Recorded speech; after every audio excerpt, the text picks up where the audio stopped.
Ja men hallå eller idag så är det en ny video.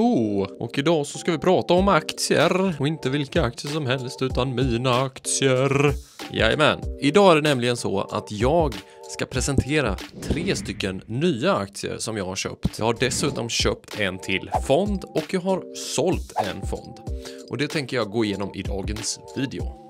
För dig som inte vet vem jag är så heter jag Marcus Lindblad och det är jag som driver Spara Cash. Spara Cash är en hemsida men också en YouTube-kanal och lite annat. Jag finns även på Instagram och målet med det här Spara Cashet det är att jag vill lära dig som är nybörjare hur man sparar i aktier, fonder och mycket annat. För 2 månader sedan lite drygt, i juni 2021, så släppte jag en video om mina aktier och hur min avkastning har gått under det här året 2021. Sen dess så har min portfölj tuffat på lite mer uppåt och då så låg min aktie- och fondportfölj på totalt 20-21% för året och just nu så ligger den på drygt 28% plus för det här året. Vad som har hänt sedan dess är att Sinch och Plaid har gått lite bättre. Det här har då lett till att min portfölj har gått upp lite mer. Det här är ju 2 stycken ganska tunga innehav i min portfölj och det är ju tack vare att de har gått ganska bra sen ett år tillbaka och så. Och för dig som har varit med ett litet längre tag på kanalen så kanske du har sett videon hur man tjänar pengar på aktier. Där jag i början nämnde att jag redan det här året har tjänat 40 000 kronor på aktier. Men nu så är min avkastning uppe på över 200 000 kronor det här året. För dig som är nybörjare så måste du förstå att det svänger sjukt mycket bara på några månader ibland när man håller på med aktier. Och det är just därför jag tycker att det här är så roligt. Därför att ibland så går det extremt mycket uppåt och ibland så går det extremt mycket neråt. Det här året så har det ju typ bara gått uppåt. Men det är en väldigt stor skillnad i kronor sett från för bara 4 månader sedan tills nu. Nu ska vi hoppa in på de 3 nya aktierna som jag har köpt under det här året. Alltså den här jävla mikrofonen. Så det första nya företaget som jag investerat i det är Google eller också Alphabet som det kallas.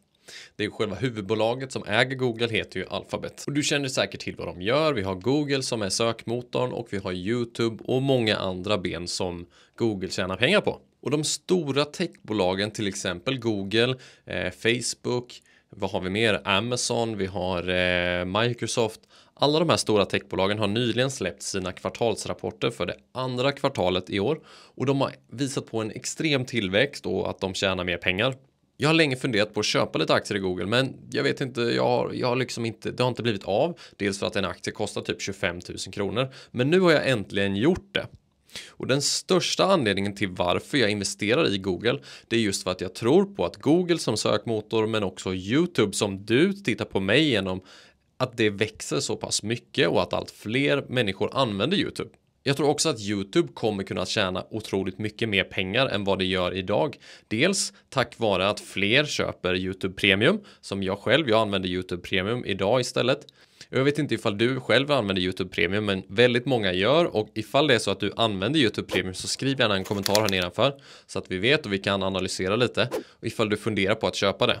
Men sen så har de också släppt en ny funktion som du kanske ser nedanför på det här klippet att det finns någonting som heter Super Thanks och det är alltså en funktion där du kan skriva en kommentar som är highlightad, alltså som syns i mängden utav massorna här. Så du kan betala 20 kronor säger vi för att jag ska se just din kommentar på mitt YouTube-klipp. Och den här funktionen tror jag att kommer vara väldigt välanvänd för att vissa personer som verkligen vill få sin kommentar synas, den kommer att synas. Du kanske har sett det när man är inne på en livestream så ser man någonting som kallas superchat. Men då behöver man ju ha en livestream. Och som jag orkar kanske inte göra en livestream utan jag gör videos och vill en person synas och få svar på sin fråga eller liknande så kan man betala just för att jag ska få liksom ett tack för att jag vill svara på den kommentaren exempelvis. Så om du vill så kan du testa det här nedanför och göra så om du vill. Men den funktionen tror jag kan vara en grej som gör att YouTube tjänar ännu mer pengar också. Så i den här senaste kvartalsrapporten så såg vi att bara YouTube tjänade 7 miljarder dollar. Vilket motsvarar ungefär 60 miljarder kronor på alltså 3 månader. Helt galet. Jag tror att Google har en stor möjlighet här att öka marginalerna för YouTube. Och jag tror att det kommer fortsätta att växa både Alphabet och YouTube. Men som jag sa så kostar ju en aktie typ 25 000 kronor för bara en aktie i Google. Så lösningen på det här är ganska enkel. Det är så att Avanza har ett certifikat, alltså en tracker som det kallas. Och i den så kan du investera för bara någon hundralapp. Och det är det som jag har gjort. Jag har investerat drygt 9 000 kronor i Google genom den här trackern. Och en tracker, det är helt enkelt en produkt som följer priset på Googles aktie. Så om aktien går upp så kommer den här produkten att följa det priset.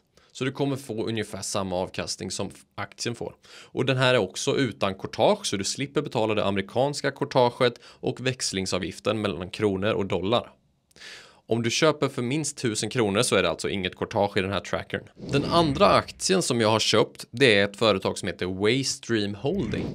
Waystream Holding, det är ett företag, ett litet svenskt företag som bara har ett börsvärde på drygt 200 miljoner, någonting sånt där. Och det de gör, det är att de sysslar med fiberlösningar och de har kunder runt hela Europa där de hjälper till att skapa switchar och routrar till olika kunder som behöver fiberlösningar helt enkelt. Det här är en liten bevakningspost. Jag har bara investerat någon tusenlapp i Waystream bara för att jag vill hålla koll på företaget och se hur de utvecklar sig under det här året. Så Waystream utgör bara mindre än 1% av min totala portfölj idag. Och varför jag har investerat i dem? Ja, det är för att jag vill hålla koll på hur de utvecklar sig. Jag tror att de har en möjlighet till att växa mer över tid. Men också att de har börjat visa nu att de gör en stadig vinst och ökar vinsten men växer samtidigt. Och till en väldigt attraktiv värdering. Och aktie nummer 3, det är SaveLend. Och SaveLend har jag gjort en video om tidigare. Det är ju en tjänst som du kan använda, som även jag använder, för att investera i lån och krediter. SaveLend har jag faktiskt haft aktier i sedan ett par år tillbaks. Men nu är det så att SaveLend har börsnoterat sig, så att jag har haft lite aktier i företaget onoterat sedan tidigare. Och nu så har jag möjlighet att sälja dem ifall jag vill över börsen. Men det tänker jag inte göra. Så egentligen är inte det här riktigt en ny aktie, utan jag har ju haft dem länge. Jag är ju också investerare på SaveLends plattform där jag har drygt 50 000 kronor investerat. Så jag är ju tyngre i investeringsplattformen än vad jag faktiskt är i aktierna. Och SaveLend för mig är en liten rolig investering som jag har gjort eftersom det är den första aktien som jag har varit med på ifrån resan ifrån onoterat till noterat. Och jag hoppas att företaget kommer att fortsätta växa och vi får se hur det går i framtiden. Och nästa, det är en fond som jag har sålt, och det är nämligen så att det är fonden BGF World Technology. Och varför sålde jag den fonden? Jo, dels så tyckte jag att avkastningen inte riktigt levererade med tanke på att den har en ganska hög avgift. Den totala avgiften uppgår till drygt 2,5% och det är lite i den högre spannet för min del, även om jag, som jag har nämnt i tidigare videos, inte bryr mig så mycket om avgiften. Men jag tyckte att innehaven i fonden har blivit allt mer och mer sådana här stora techbolag, och de kan man faktiskt nå genom andra fonder till en betydligt lägre avgift. Och en nackdel till med fonden är att de har ett ganska högt minsta köpbelopp. Och ja, jag har inte velat lägga in så mycket pengar i den här fonden, så därför är det en anledning till att jag har sålt den. Men det jag istället har gjort är att jag har köpt en ny fond på Nordnet, och det är indexfonden Nordnet Indexfond Teknologi. Den här indexfonden, den investerar i stora bolag, precis som det var i den tidigare fonden, fast lite mer nischat bland bara amerikanska bolag. Jag tror på de här techbolagen, de visar en otrolig tillväxt, de visar att de kan tjäna mer pengar än vad vi aldrig trott att de kan. Och jag har heller inte haft någon riktigt nischad storbolag genom tech i USA. Den har en väldigt billig avgift, om bara 0,4%. Så den har jag börjat att månadsspara lite större summor i nu för att exponera mig mot den marknaden helt enkelt. Och jag har ju själv inte använt Nordnet så mycket tidigare. Men det är ganska kul att bara ha det här automatiska sparandet där på en bank som jag inte går in och kollar varje dag. På Avanza så är jag inne nästan varje dag.